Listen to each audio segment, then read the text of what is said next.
Pega a sua Bíblia aí junto comigo. Vamos ler em Marcos, na NVI. Tá bom, Letícia? Na NVI, Marcos 4, 26 até o 29. Marcos 4, 26. Ele prosseguiu dizendo: o reino de Deus é semelhante a um homem que lança a semente sobre a terra. Noite e dia, quer ele durma, quer se levante, a semente germina e cresce, embora ele não saiba como. A terra por si própria produz o grão, primeiro o talo, depois a espiga e então o grão cheio na espiga. Logo que o grão fica maduro, o homem lhe passa a foice, porque chegou a colheita. Amém. Pode tomar seu assento. Queridos, na vida, vocês sabem disso, eu sei, todos nós sabemos, que a nossa vida ela tem altos e baixos. Nem sempre na nossa vida só acontecem coisas boas. As lutas, os momentos baixos, os momentos difíceis, fazem parte da nossa caminhada. Eu gosto porque Jesus não nos iludiu com relação a isso. Ele vai dizer no último versículo de João 16, versículo 33, ele diz: no mundo tereis aflições, mas tende bom ânimo, eu venci o mundo. Os altos e baixos fazem parte da nossa trajetória. Existem momentos na nossa vida que a gente gostaria que se perpetuassem, durassem para sempre. Seja um momento, seja um dia, seja uma data especial, seja algo de bom que aconteceu, nós gostaríamos que aquilo se perpetuasse.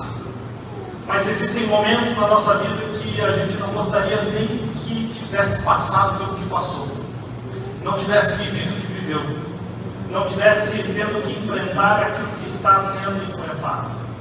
A vida, ela é cheia de altos e baixos.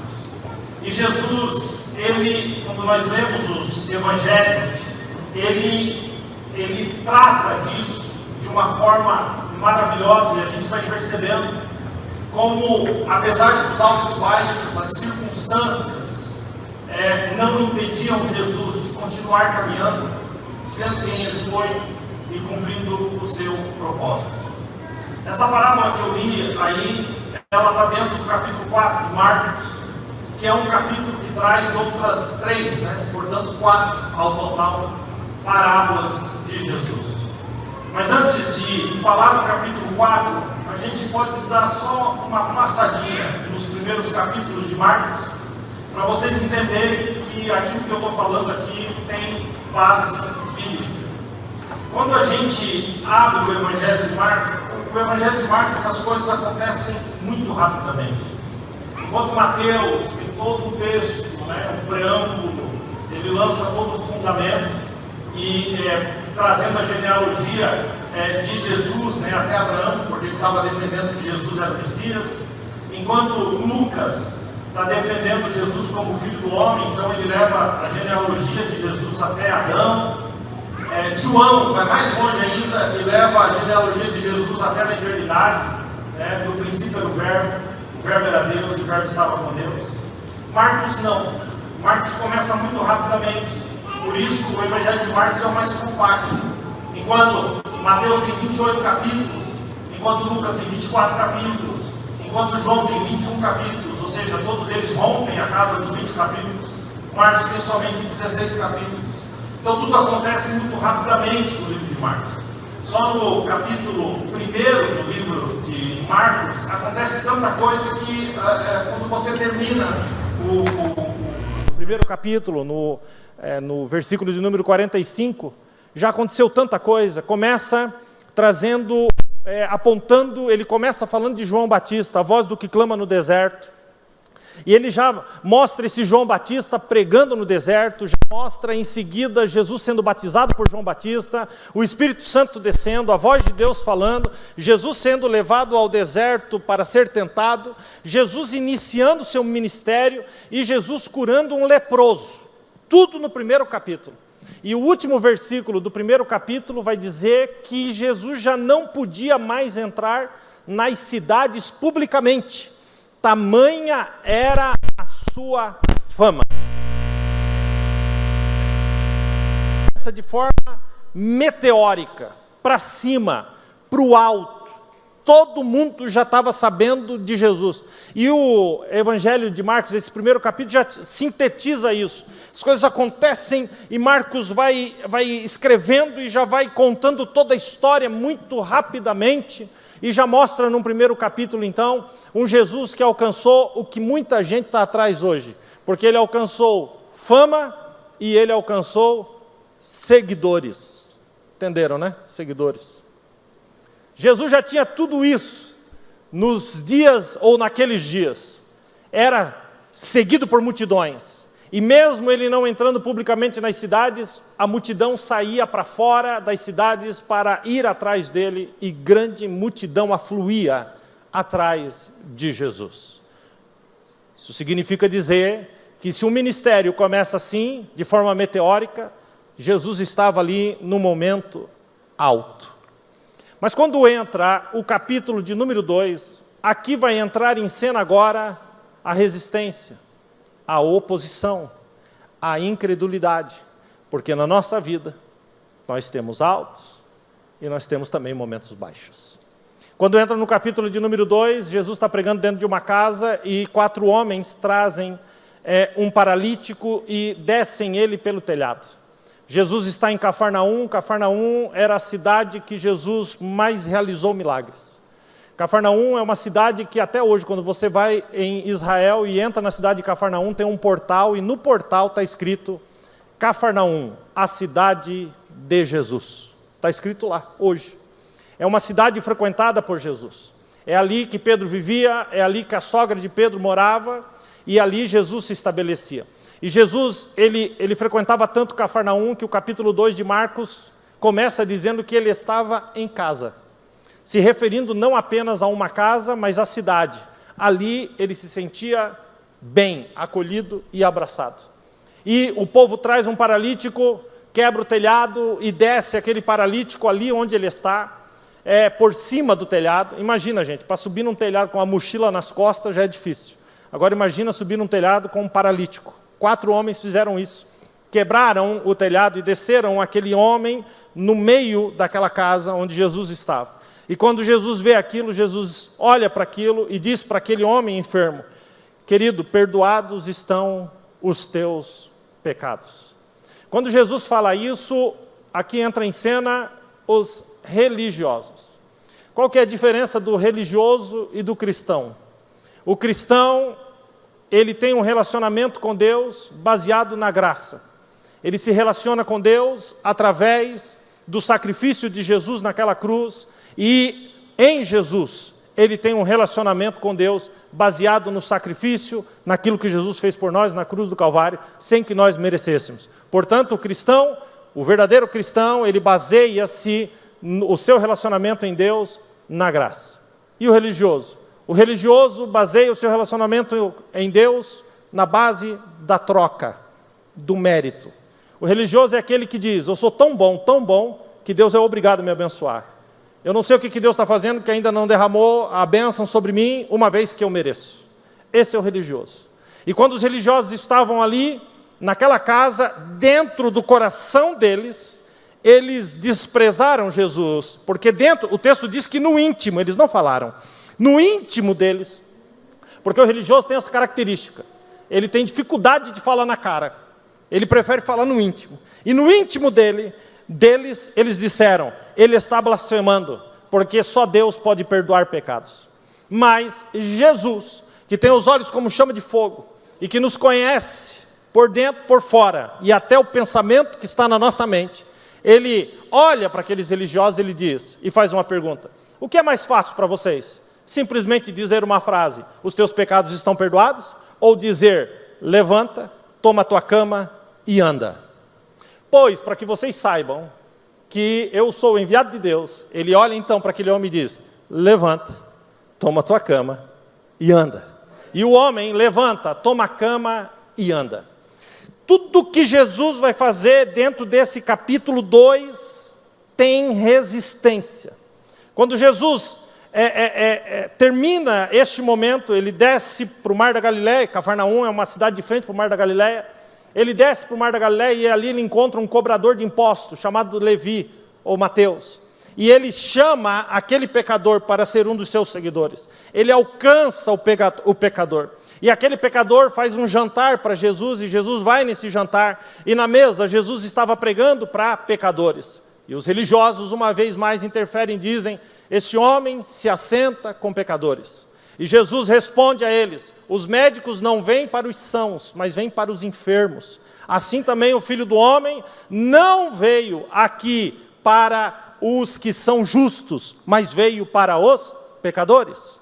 Jesus sai dali, caminha um pouco mais, é interrogado ou interpelado por esses religiosos a respeito do jejum, porque os discípulos de Jesus não jejuavam. Jesus, uma vez mais, tem que responder esses homens e diz: não é bom que se jejue com o noivo, mas quando o noivo for tirado, então os convidados jejuarão. Jesus estava falando: eu estou aqui, mas quando eu for tirado, haverá necessidade de jejum. Jesus anda um pouco mais, e é um dia de sábado, tudo isso dentro do capítulo 2. Jesus anda um pouco mais, e num dia de sábado os discípulos pegam umas espigas caídas no chão, e eles começam a comer, e lá estão os religiosos de novo, dizendo para ele: não é bom, isso não é permitido, porque é sábado, e sábado não pode colher espigas caídas no chão. E Jesus então começa a revelar a sua divindade, porque no livro de Marcos tudo é muito rápido. E Jesus olha para aqueles homens e diz: o sábado não foi criado, aliás, o homem não foi criado por causa do sábado, mas o sábado só foi criado por causa do homem. E Jesus, ele se refere a ele: até do sábado é Senhor. Jesus diz: eu sou maior do que o sábado. Tudo que Jesus faz tem uma dificuldade no capítulo 2. Mas quando entra o capítulo 3, você deve estar pensando assim: aí vem o momento alto? Não, aí vai piorar. Quando entra no capítulo 3, ele entra numa sinagoga num sábado. E quando ele entra na sinagoga, tinha um homem com uma das mãos mirradas, ressecadas, atrofiadas. E Jesus chama aquele homem à frente. E Jesus vai agora curar aquele homem. E quando Jesus cura aquele homem, lá estão eles novamente, dizendo que ele não podia curar no sábado. Ou seja, não podia fazer o bem no sábado. Mas, a partir daí, queridos, nós lemos o seguinte versículo, Marcos 3:6. Então os fariseus saíram e começaram a conspirar com os herodianos contra Jesus, sobre como podiam matá-lo. No capítulo 2 há uma resistência, mas no capítulo 3 há uma ameaça iminente de morte. Ou seja, o negócio vai ficando ainda pior. Pastor, tem como ficar pior? Tem. Porque no mesmo capítulo 3, a Bíblia vai dizer que ele, dentro de uma casa, os seus familiares, vou repetir, os seus familiares foram a esta casa para prendê-lo. Vou repetir isso para você. Agora os seus familiares foram à casa que Jesus estava para prendê-lo. E o argumento dos familiares era esse: Jesus está fora de si. Este homem está fora de si. Jesus, cumprindo o propósito de Deus, foi taxado pelos familiares como alguém que estava fora de si. Você já se sentiu assim? Parece que tudo que vai fazer tem momentos que oscilam entre bons e ruins. E parece que até as coisas boas que são feitas viram alvo de pessoas que querem criticar, diminuir, acabar e destruir. E não só a nível de igreja ou lá do seu trabalho, mas às vezes até familiares, que não compreendem o que Deus tem na sua vida. Você já passou por isso? De alguém dizer que hoje o evangelho está muito tranquilo, né? Mas uma geração para trás aí, uma conversão dentro de uma família significava até o rompimento com a família. E Jesus, entendendo isso, ele diz: aquele que não deixar pai e mãe por amor de mim, não é digno de mim. E quando ele diz deixar pai e mãe, é colocá-lo em primeiro lugar. O Pedro, escrevendo em 1 Pedro 1, 18 e 19, ele diz assim: sabendo que não foi com coisas corruptíveis que vocês foram resgatados da vossa vã maneira de viver, que por tradição dos vossos pais vocês receberam, mas pelo precioso sangue de Jesus como um cordeiro incontaminado e imaculado. Jesus está se colocando acima da tradição. Jesus é Jesus, Deus é Deus, e Ele está acima de todas as coisas. Os familiares entram ali e dizem: Ele está fora de si.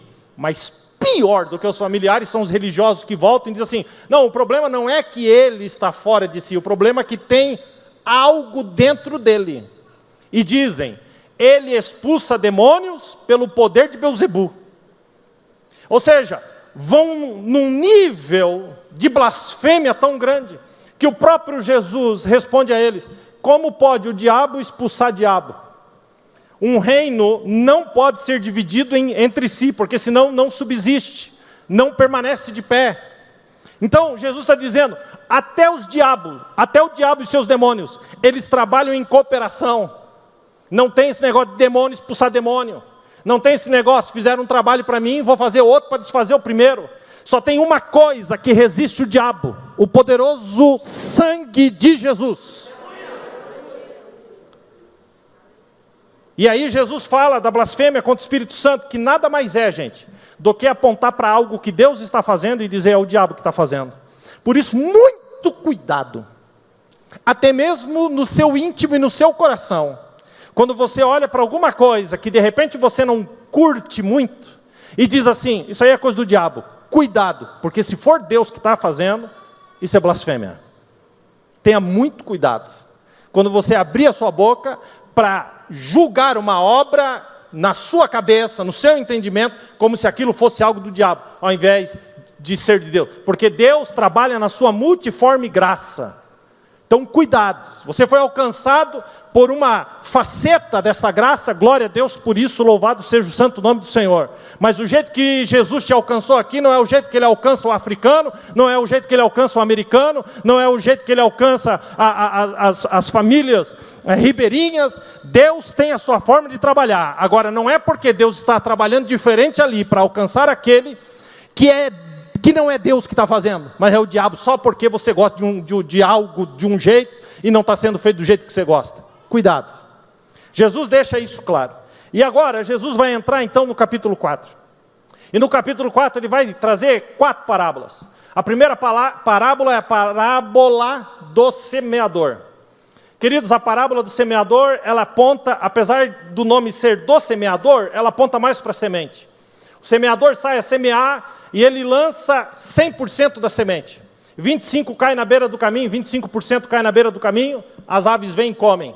25% cai entre os pedregais, nascem, mas não têm raiz e são queimadas pelo sol. E 25% cai nos espinheiros e são sufocados. E só 25% cai em terra boa.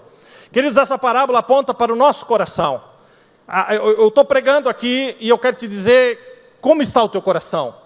Se o teu coração representa uma pedra que a palavra até entra, mas segunda-feira não faz mais efeito na sua vida, já morreu. A sua palavra, a palavra de Deus, ela entra no seu coração, mas o diabo está aqui trabalhando na sua mente a respeito do que você vai fazer essa semana, e ele rouba como uma ave, rouba a semente.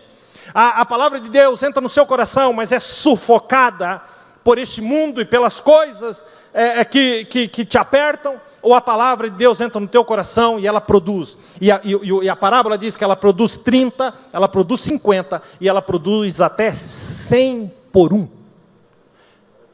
Quando ele termina essa parábola, ele entra na parábola da candeia. E ele está dizendo que ninguém pega um velador, uma candeia feita para iluminar e põe embaixo da mesa, mas coloca no lugar alto da casa para que ela seja iluminada. Ele está falando de propósito. Querido, você é a luz do mundo. Quem dá um glória a Deus por isso, diga amém. Uma luz escondida? Ou uma luz que ilumina? Ilumina o seu trabalho, ilumina os seus colegas, ilumina a sua família, ou você está debaixo de uma mesa? Depois ele entra na parábola da semente, já falo sobre ela, e ele termina na parábola da mostarda, ou do grão da mostarda, onde, sendo a menor das sementes, ela cresce tanto e se torna a maior das hortaliças, de tão grande que fica, as aves do céu, elas são abraçadas pela sua sombra. Queridos, Jesus está trazendo essas parábolas para mostrar que o pequeno pode ser grande, que mesmo na dificuldade a gente pode continuar andando, que mesmo nos altos e baixos Deus continua sendo o mesmo, que mesmo nas lutas e adversidades da nossa vida, ou até mesmo nas vitórias e nas alegrias, a gente não deve esquecer o Senhor, que estamos bem, glorifica a Deus, estamos mal, seguimos glorificando a Deus. E ele entra nesta parábola, que é a parábola da semente. E aqui, bem rapidinho, eu quero falar para vocês sobre 3 lições a respeito da nossa vida, aqui nesta parábola. Porque enquanto a parábola do semeador foca na semente, a parábola da semente foca naquele que semeia. Então, como pastor, nos altos e baixos, nos altos e baixos da minha vida, eu posso agir. Então, baseado naquele que semeia, a gente tira 3 lições bem rápidas.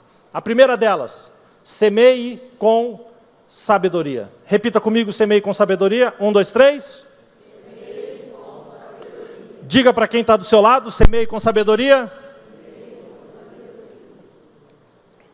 Queridos, o semeador, ele semeia.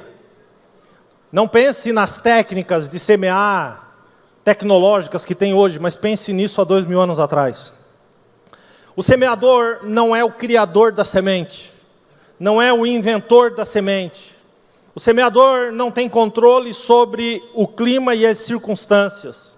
O semeador não é capaz de fazer a semente germinar. O papel do semeador é lançar a semente. Semear é a sua parte. Você não tem controle sobre as circunstâncias da sua vida, como já disse. Não tem como você controlar o aparecimento das lutas. Não tem como você controlar o dia mau. Não tem como você controlar a má notícia. Não tem. Se nós tivéssemos, você já ficou à espera de uma má notícia terrível? Eu já fiquei. Se eu pudesse controlar a má notícia, eu nunca, jamais receberia ela. Mas eu não posso. E mesmo quando você tenta controlar a má notícia, às vezes a má notícia ainda bate na sua porta do mesmo jeito. Por quê? Porque você não tem controle sobre ela. Nós não temos controle sobre as coisas, mas a palavra, ela é viva e eficaz, e ela nos ensina, independente de você ter controle ou não, continue semeando. Acontece, queridos, que nos momentos altos e baixos, ou nos momentos baixos, melhor dizendo, fica melhor assim, nos momentos baixos somos tomados de incredulidade, ressentimentos, cansaço, e dizemos, não vou semear. Só que ninguém vai colher o momento alto, se não semear no baixo. Parece assim uma sensação de que nada vale a pena. Mas escute, se você continuar semeando, com certeza, um momento você vai colher. Eu lembro de uma época, muitos anos atrás, que um dos meus irmãos, o do meio, ele estava escrevendo um livro, já escreveu outro, mas estava escrevendo o seu primeiro livro. E escrevendo o seu primeiro livro, meu pai, ainda solteiro, meu pai e minha mãe disseram para ele, filho, escreva o livro. E esse livro vai impactar as gerações. É uma obra que Deus tem depositado na sua vida. E o meu pai e minha mãe disseram para ele, não se preocupe, durante um período de tempo, não se preocupe com mais nada, nós vamos pagar as contas aqui, nós vamos alimentar você, cuidar de você. Escreva o seu livro. E ele começou a escrever aquele livro, e quando chegou no final do livro, ele estava completamente esgotado. Pelo quê? Pelas circunstâncias. Ele estava sem dinheiro, ele estava quebrado, e ele estava com uma latinha de moeda dentro de casa, que era o que ele tinha, somando, dava R$37. E aquilo começou a invadir o coração dele, e ele começou a ter dificuldade de entender que Deus queria que ele fizesse aquilo naquele momento da vida, quando na verdade ele deveria levantado ali, e sair em desespero, buscar um trabalho, alguma coisa naquele momento. E nesse desespero Deus tocou no meu coração. E eu fui num lugar, numa fábrica que confeccionava camisetas. nós colocamos dentro do carro, até não caber mais camiseta dentro daquele carro. Eu paguei aquelas camisetas parceladas no meu cheque, coloquei dentro do carro. Ele mora em Joinville, Santa Catarina. Eu saí daqui, viajei a madrugada inteira. Eu cheguei lá no outro dia de manhã e disse para ele: eu trouxe um carro cheio de camiseta. Nos finais de semana, você vai na igreja, você vai nos cultos, ofereça para os irmãos. E ali você vai poder ter um lucro. Você paga os cheques que eu dei, em nome de Jesus. E você vai ter um lucro para você terminar o seu livro. Sabe o que aconteceu? 15 dias. Ele vendeu tudo. E agora que ele está quebrado, agora tinha dinheiro. E ele terminou o livro. E quando ele terminou o livro, o meu irmão mais novo disse para ele assim: você está sabendo que está tendo um concurso da Caixa Econômica Federal? Ele falou: não. Não quer se inscrever? Ele falou: você está doido? Quanto tempo faz que eu saí do colégio, tudo? Não, se inscreve. O meu irmão escreveu ele. Sabe o que aconteceu com ele? Passou. Sabe o que é ele? Ele é gerente geral da Caixa Econômica em Santa Catarina, das contas só acima de 25 milhões de reais. Esse é o menino que foi escrever o livro para levar a camisa. Passados uns anos, agora quem estava passando por uma necessidade era a minha casa. E nós queríamos, nós precisávamos de algo naquele momento, no meu caso aqui agora. Mas do nada ele me liga e diz assim: dá uma conferida aí na sua conta. E ainda bem que eu estava sentado. E ele me abençoou a minha casa. Só que o mais lindo foi que ele falou assim: você lembra do pão que você lançou? E a Bíblia diz que depois de muitos dias o acharás. Hoje você achou. Não importa, semeie. Semeie, porque quem semeia vai colher um dia. Quem semeia vai colher um dia. Querido, semeie em todos os momentos. Escute Gálatas 6,7. Não se deixe enganar, que Deus não se zomba. O que o homem semear, isso também colherá. Quem semeia para a sua carne, da carne colherá destruição. Mas quem semeia para o Espírito, do Espírito colherá a vida eterna. Aí Paulo continua assim: não nos cansemos de fazer o bem, pois no tempo próprio colheremos, se não desanimarmos. Porquanto, olha a expectativa que ele quer criar em você. Porquanto, enquanto você tem oportunidade, faça o bem a todos, especialmente aos irmãos da fé. Está na Bíblia, gente, está na Bíblia. Posso ler Oséias 8:7, que talvez tenha gente que não goste, mas vamos lá. Eles semearam vento e colheram tempestade. Então, queridos, cuidado com aquilo que você semeia. O que é que você tem semeado? Sementes de fé, sementes de generosidade. Querido, você tem sido fortalecido nisso. Sementes de amor, sementes de oração, sementes de boas conversas. O que é que sai da sua boca? A Bíblia diz que as más conversações, 1 Coríntios 15:33, as más conversações corrompem os bons costumes. Então, querido, fale bem da igreja e você terá filhos tementes a Deus. Fale mal e amanhã o seu filho nunca vai querer botar o pé na igreja. É uma questão daquilo que se semeia. Fale da Bíblia dentro da sua casa e você terá um lar fortalecido, pelo amor de Deus. Quais são as suas sementes? Semeie amor e você colherá relacionamentos prósperos. Semeie justiça e retidão e você colherá reputação e autoridade. Semeie fé e você colherá milagres. Semeie com sabedoria. Entendi, pastor? Primeira coisa que eu aprendi na palavra é semear com sabedoria. Sim. Segunda, esperar com paciência. Diga comigo. Esperar com paciência. Queridos, uma vez que eu lancei a semente, eu posso descansar, porque não há nada que eu possa fazer agora. Veja o que diz a palavra: noite e dia, quer ele durma, quer se levante, a semente germina e cresce, embora ele não saiba como. Querido, uma vez que semeou, descanse. Há um processo na vida da gente. Tenha paciência. Uma vez na escola, uma professora mandou eu plantar no algodão 1 grão de feijão. Quem já passou por essa incrível experiência, meu irmão? O meu feijão nunca cresceu. Eu tenho esse trauma. Até que me disseram por quê. Todo dia eu arrancava o feijão do algodão e ficava examinando para ver se tinha mudado. E largar o trem do feijão lá e largar ele lá. Amém? Ensopadinho na água do algodão. Amém? Eu digo, meus filhos são tão melhores do que eu porque eu os dei germinado. Mas eu, com toda a minha paciência da adolescência, obviamente, e depois eu conheci Jesus, amém? Mas não conseguia. Por quê? Porque não tem paciência. Queridos, vocês lembram da máquina de escrever? Quem lembra, levanta a mão agora comigo. Ah, vocês estão aí, né? Os nascidos na década de 80, aí para trás. Máquina de escrever era... Eu lembro que meu tio tinha uma, eu ficava impressionado. Mas tinha que ter uma força no dedo, porque cada letra era um tiro.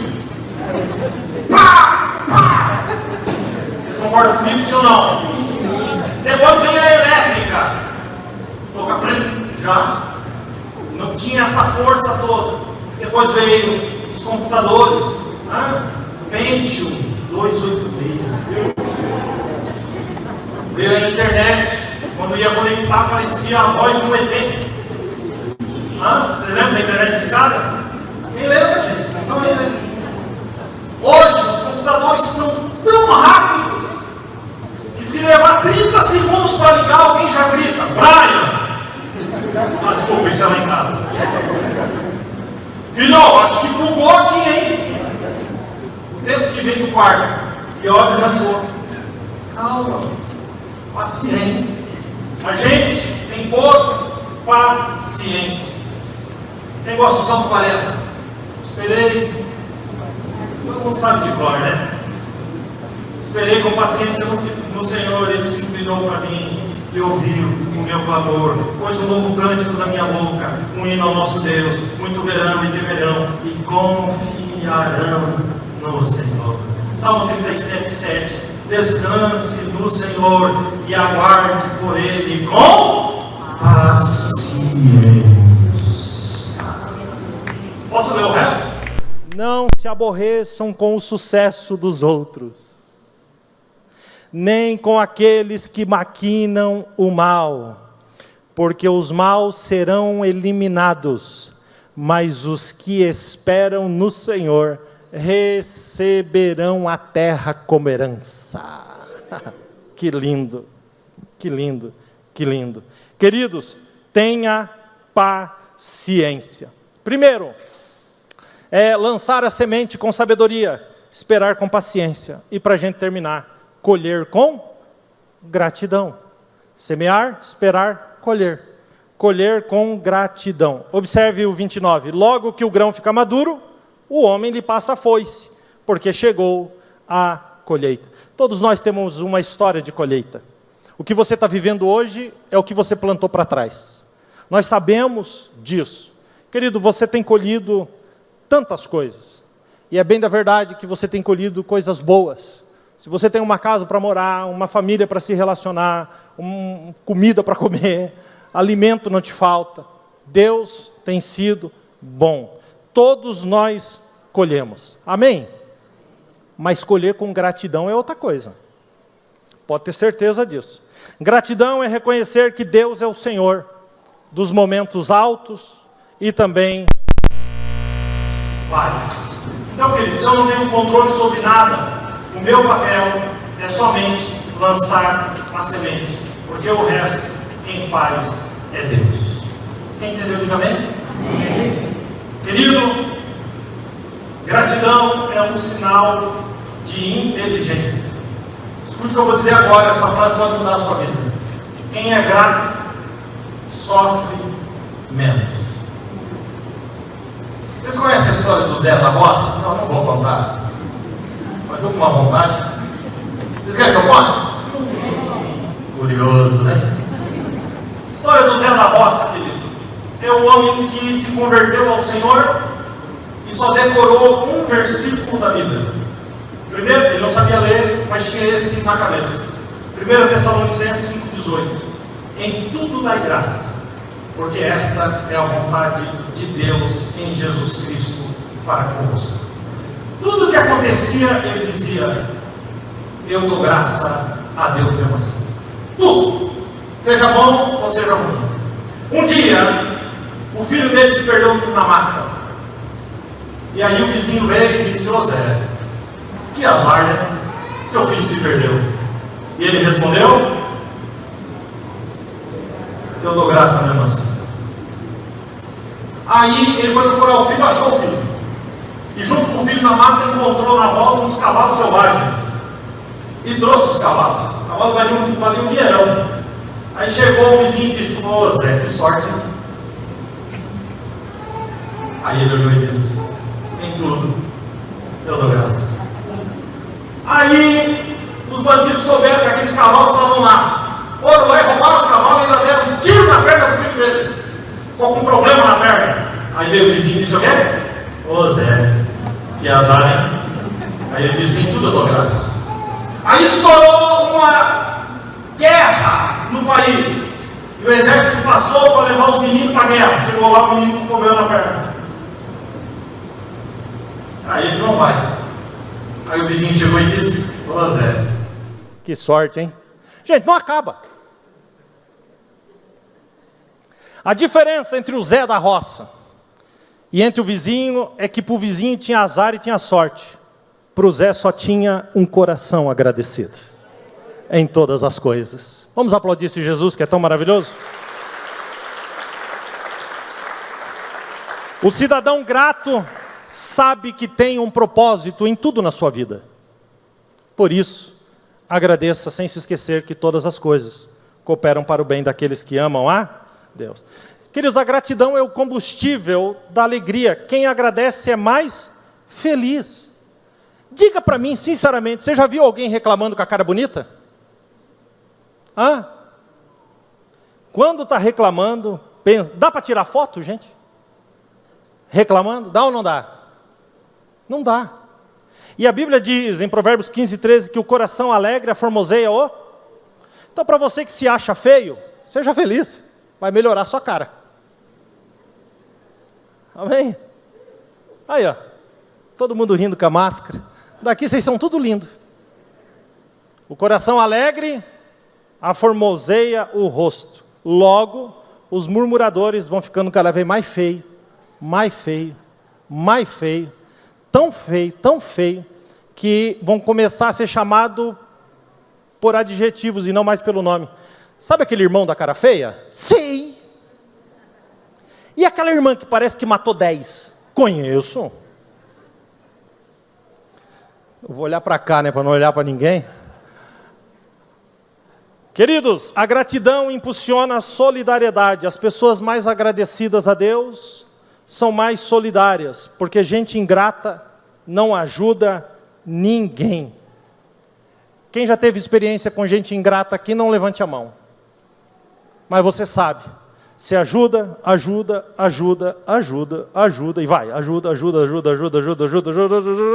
Quando lá no 38º você diz assim: hoje eu não posso, acabou, vira a cara para você.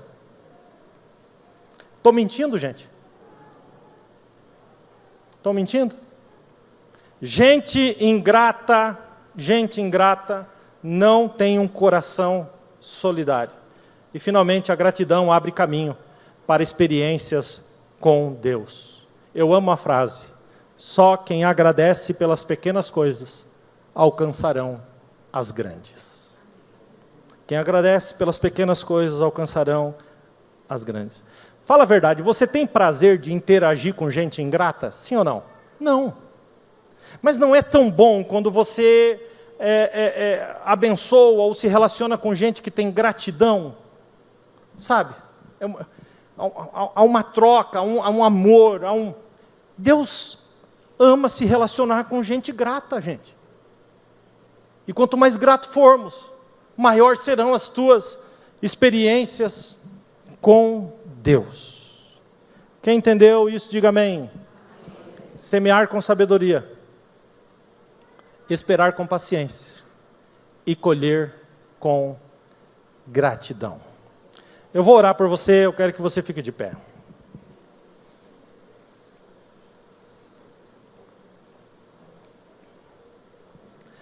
Eu vou terminar, preste bem atenção, para eu terminar aqui.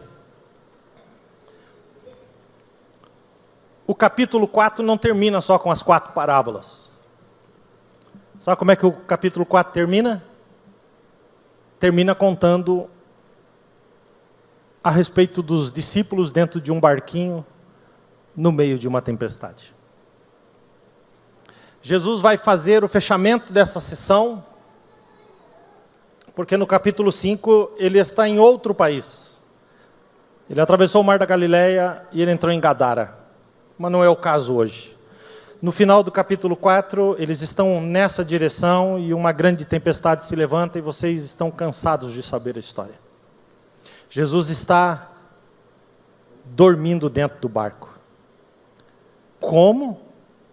Pastor, você acabou de fazer uma relação, uma lista de altos e baixos. Como que Jesus está dormindo? Porque os altos e baixos estão nas circunstâncias que o cercavam, mas o seu coração estava firme em Deus. Não deixe que as circunstâncias de altos e baixos invadam a tua alma, mas esteja firme no Senhor. Jesus dormindo, mas os discípulos que estavam aprendendo isso, aquela tempestade não só invadiu o barco, como invadiu a alma. Eles acordaram Jesus e Jesus muito calmamente disse: aquieta-te, vento, acalma-te, mar. E houve bonança. E os discípulos fizeram uma pergunta que não tem resposta ali, mas pode ter resposta hoje. Eles perguntam: quem é este que até o vento e o mar lhe obedecem?